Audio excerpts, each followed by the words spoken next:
Okay, so how to load a screw mount Leica without cutting the leader.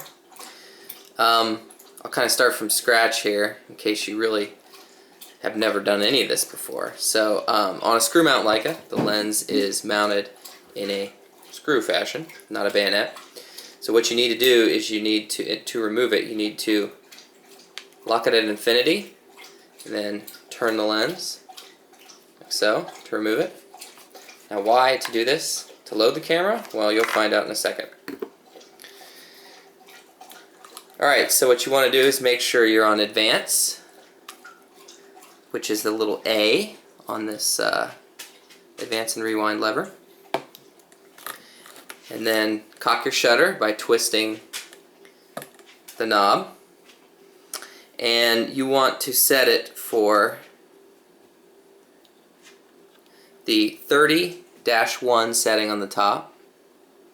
And on the front, this is the fast speed knob, by the way. This is a slow speed knob. You want to set it for T.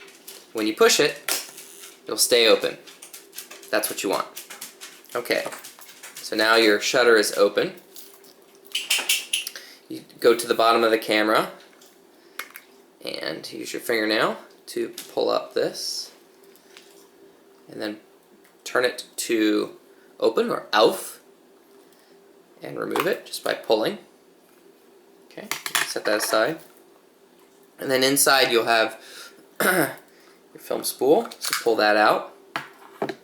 Now, you have to get the film on the film spool.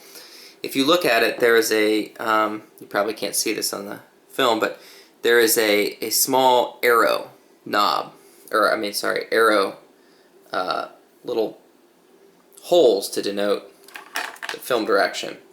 So what you want to do is you want to take it in your hand and hold it so you can see the arrow, and there's a little spring clip in here that you're going to slip the film underneath.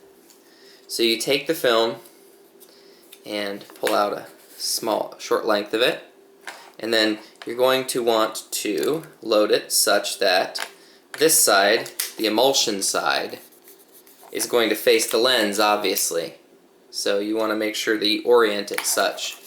Notice that I have the back of the camera facing the filming camera here.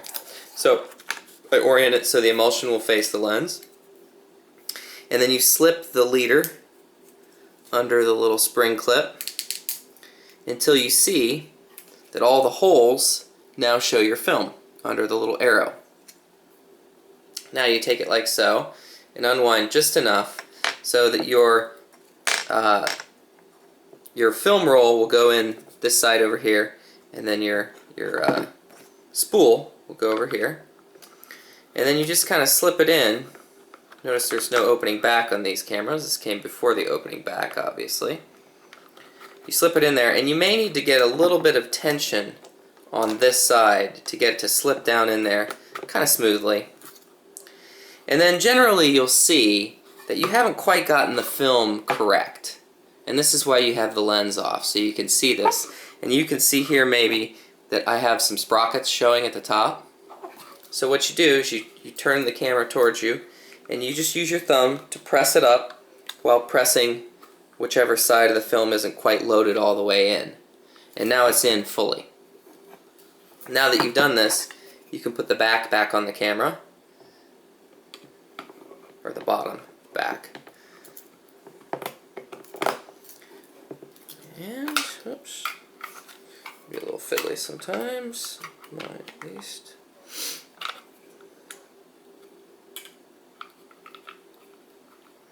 And you lock it.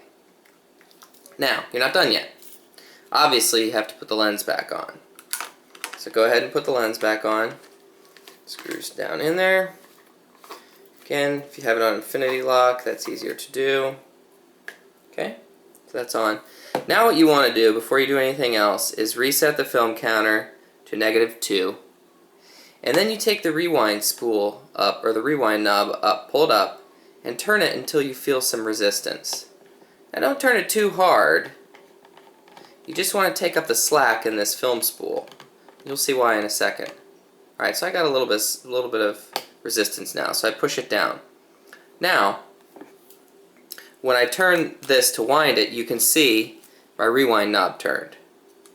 I'll turn it off the bulb setting now. Okay, so I got one. See how it's turning? Very important to see that that is turning. If it's not turning, you're not advancing the film properly. If you've loaded it properly, it will turn.